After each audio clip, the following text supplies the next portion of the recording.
Okay, so welcome to video 4 of Unit 5. This is the last video for the unit. Today we are going to be talking about the cultural and political effects of the Enlightenment. So remember that you need to make sure you have all of your notes, all of your videos watched, all of your video checks done before you take the unit test. Make sure you stay on top of those, please. If you don't know what you need to do, or if you have questions, you can always message me through Schoology, or you can email me and we can discuss it, or you can come see me during one lunch. All right, so we've looked at some of the different opinions on how government should be run and who should run it, but how does that affect anything? Well, these Enlightenment ideas don't mesh well with absolutism at all. So as people begin to embrace Enlightenment thought more and more, democratic revolutions are going to occur. And there are two specific ones that you need to know were influenced by the Enlightenment. Democratic revolutions occurred in America and in France. When you all became experts on various Enlightenment thinkers, you heard ideas that we embrace as Americans. Things like freedom of religion, freedom of speech, natural rights like life, liberty, and property, separation of powers. These ideas influenced our founding fathers in the way they shaped our country. Thomas Jefferson reflected these thoughts when he wrote the Declaration of Independence. Now, we see these enlightened ideas reflected in the Constitution as well as in the Bill of Rights as well, okay, and in the Articles of Confederation. So we're going to skip over to the second page of your notes, and we're going to wrap up the political effects. And then we're going to go back to the cultural effects. So Thomas Jefferson wrote the Declaration of Independence, which is when the United States split from Great Britain. We declared our independence from British rule. The men who inspired and influenced the American Revolution. See if you can guess as I give you a clue. There are 3 of them. Okay, here we go. This Enlightenment thinker loved people and supported the idea of natural rights like life, liberty, and property. Okay, who did you write down? I hope you said John Locke. Okay, here's your next guy. This guy was big on separation of powers within the government and felt there should be a system of checks and balances. Who was he? You should have written down Baron de Montesquieu. And our third Enlightenment thinker, he thought that government was a contract between the leaders and the people, and it made some people happy. Who was he? Okay, you should have said Rousseau. So those are the enlightened thinkers who influenced the American Revolution. So now the American Revolution has occurred. This is going to give other people who are still living under absolute rulers hope. They have seen people rise up against their government and successfully split from absolutism. So now, after the American Revolution, also known as the Revolutionary War, the government is one with a true democratic relationship with its citizens. All right, so let's go back to the other page of our notes, okay? The Age of Reason not only influenced politics, but also culture. Enlightenment ideas influenced art and music as well. So let's start with music. So there is a new style now called Baroque.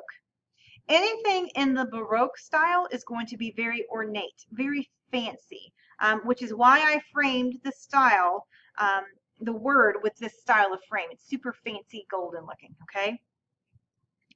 Paintings done in the Baroque style would have classical subjects, public events, portraits, and scenes of nature. We're beginning to see a romantic school of art emerge. Now understand this, there wasn't an actual school of romantic art that artists like applied to go to. It was more of a school of thinking, a way of thinking or creating art.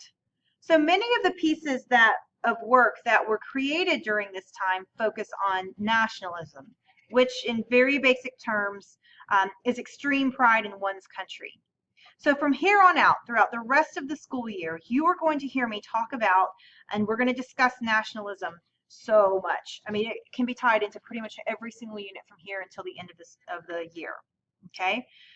It might sound pretty boring right now, but once we get into it and you see how it's all connected, it's actually pretty exciting. All right, so back to romantic art.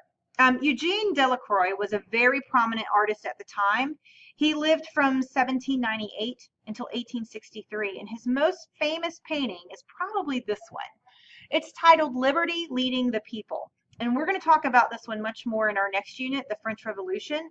But for now, what I need for you to know is that Delacroix was known for his nationalistic paintings. And this is certainly one example, Liberty Leading the People. Okay, so how does the Enlightenment affect music? Well, we see that there are two types of Enlightenment music. You have Baroque and you have classical. Remember that Baroque is often very fancy, very ornate. It's often religious as well.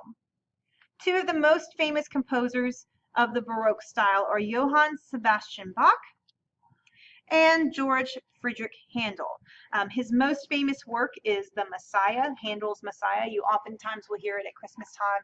This is the one where when the King of France heard it, he was so impressed with it that he stood up. And that is why when you hear Handel's Messiah, the Hallelujah chorus, at one point, everybody will stand up. That's the story behind that. And it's the truth, too. So the other type of Enlightenment music is classical, which is all about balance and order and is secular. No doubt, the most famous of the classical composers is Wolfgang Amadeus Mozart. Now, Mozart is fascinating in that he's brilliant. He was a brilliant composer. He wrote at least 600 works, and he got a very early start. He wrote his first opera when he was 12 years old. However, he didn't live to be very old, or else he would have had many, many more operas and famous works. He died at the age of 35, and the cause of death is not exactly certain. So it's said that he was buried in a commoner's grave and that very few people came to mourn his death, which is really sad when you think about what a great composer and artist he was. Okay, we also see a change in literature at this time as well. There's a new form of literature called the novel, which is a long narrative. Miguel de Cervantes was one of the first novelists. His most famous work is Don Quixote, which is about a man who is a smidge obsessed with chivalry, and he takes off on his own to commit random acts of chivalry, all in the name of the woman he loved. And it's a pretty interesting story. So that might be worth, I don't know if you read it in this year or not. But anyway, it's a really good book, and you'll hear it referenced a lot. Okay, so we've already talked about these three final points, but I just want to touch on them again briefly. Because of these new enlightened thinkers, we also have had changes to science and technology. Remember that there were three major improvements or changes. First, there are all-weather roads, which improve year-round transportation and the ability to trade year-round.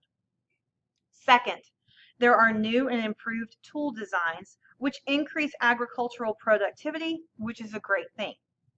And finally, there were improvements made in ship design, which is going to result in a lower cost of transporting goods and for trading. So that wraps up our unit. If you have missed any of your notes, please make sure you go back, you rewatch the video. If you rewatch the video, please make sure you remember that you must answer the questions at the end. Every single time you watch the video, you have to answer those questions at the end, so you're getting credit for doing your homework. Your test will be coming up soon, so make sure you're ready for it. See you then.